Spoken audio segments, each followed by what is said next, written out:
This is just a quick video on how to look at a frequency distribution table.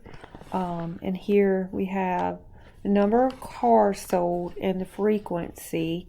And we want to know what is the probability that more than 2 cars were sold on a randomly selected day.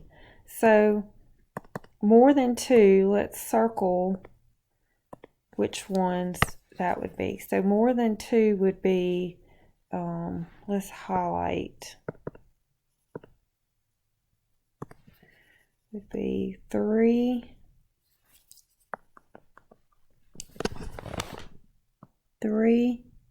4, and 5.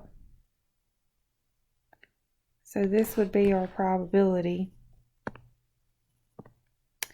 So what that would mean is the probability would be the 3 plus the 7 plus the 2 out of the total outcomes.